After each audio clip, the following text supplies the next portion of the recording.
The rain on Elysium Prime never touched the palace. Invisible fields bent the droplets away, turning storms into silent rivers running down unseen walls. From the outside, the citadel of glass and obsidian looked untouched by the world, a fortress of clean geometry. From within, it was colder still, built for rulers who needed no warmth, only control. I had lived there for 7 years as a royal archivist, one of the countless humans brought from Earth after the Concord Treaty. My task was humble, to record interactions between our species and the Zanari, the insectoid empire that had defeated us in orbit yet spared us extinction. Most humans never saw the inside of the palace.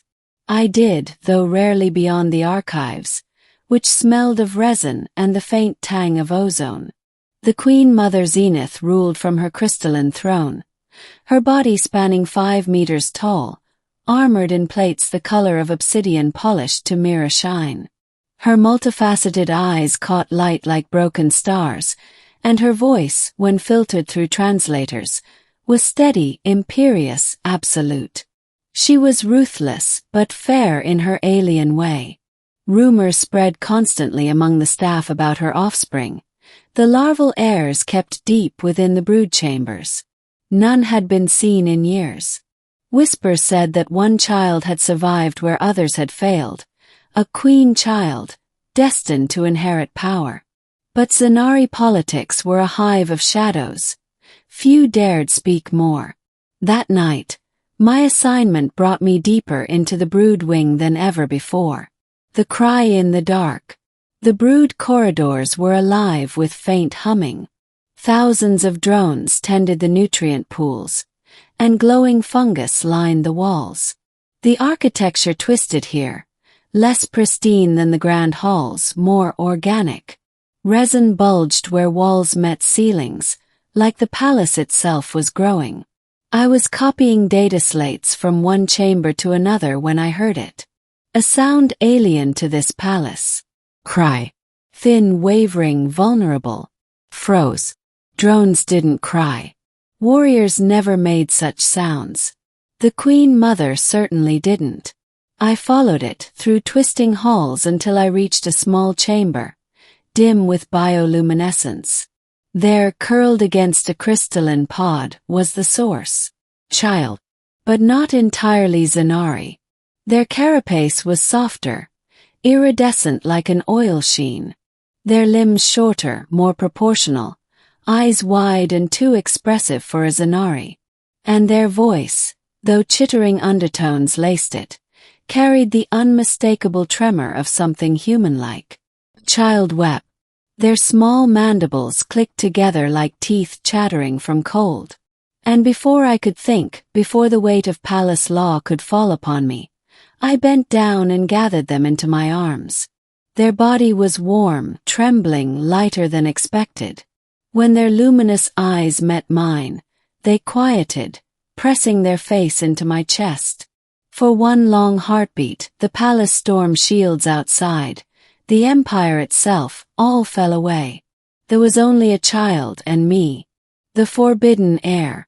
Archivist Saran. The voice slashed the chamber like a blade. I turned to see Vare, commander of the drone guard, towering in segmented armor. His antennae twitched in agitation. "You should not be here," he hissed. "You must not touch the air." The word struck like thunder. I should have dropped the child, begged forgiveness. But my arms refused. The child clung tighter. "They were crying," I said. My voice sounded too soft, too human in that chamber of chitin and crystal. Vare's mandibles flexed. "The air does not cry. The air must not be seen this way." And yet they had. And I had seen. That night, I was summoned to the Queen Mother's throne chamber. Her massive form loomed above, wings folded, her presence suffocating. "You touched my child." Her voice vibrated through the translators, a resonance that made my bones ache. He knelt. "Yes, my queen. And you comforted them." "Yes." Silence. a silence heavy enough to crush worlds. Then, instead of execution, came something stranger. "You will remain," the queen declared. "The heir has chosen you." Shock rippled through the gathered drones. A human chosen by the future queen. It was unthinkable. Raising the heir. From that night my life changed. I was no longer simply an archivist. I became attendant, caretaker to the heir. Their name was Zyriel. They learned quickly, far faster than human children. Within weeks they could form halting words in human tongue, weaving them with Zanari clicks. They asked questions endlessly, their luminous eyes wide with wonder. Why is water wet? Why do humans smile? Why does my mother never hold me? That last question stabbed deep. I tried to answer gently. The Queen Mother was bound by tradition, by strength. In Zanari culture, affection was weakness. A queen could not be seen as tender. Yet when Zyriel cried, when their tiny claws dug into my arms seeking comfort, I could not deny them. We formed a bond no one expected. The drones whispered, scandalized. Courtiers kept their distance. Even Queen Zenith herself watched, her vast gaze unreadable. But she did not forbid it. The palace conspiracy. Years passed within the span of months. Zyriel grew taller, stronger, their wings budding with iridescent shimmer. But not all in the palace accepted them. Some drones whispered that the heir was flawed, too human. Others feared what it meant that a child of mixed essence would rule. And whispers turned to plots. I discovered it one night in the archives. A corrupted file buried deep in the records. Orders signed by several high-caste strategists. Plans to replace Zyriel with another broodling. One more purely Zanari. Assassination. The walls seemed to close in around me. The weight of treason, of palace intrigue, pressed down. To protect Zyriel meant defying the empire itself. But the memory of their small body trembling in my arms burned bright. I could not let them be erased.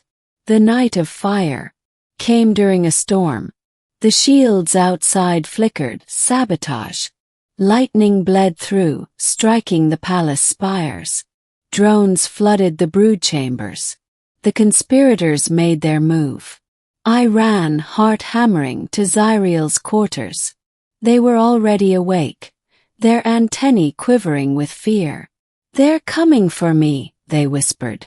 I grabbed their hand, strange, clawed yet warm, and pulled them through hidden corridors I had memorized from the archives. Behind us, the clash of chitin and steel echoed. Drones fighting drones, the palace tearing itself apart. At last, we stumbled into the throne chamber. Queen Zenith herself towered there, already under attack by traitorous generals. Her wings flared, her screech splitting the air. "Mother!" Zyriel cried.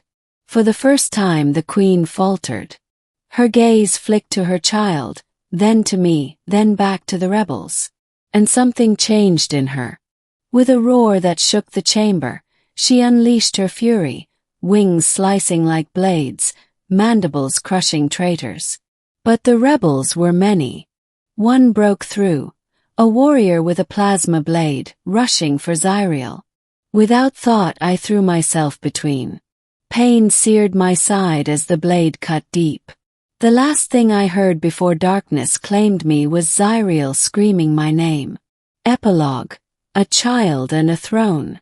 I woke in a healing chamber, my body patched with Zanari biotechnology.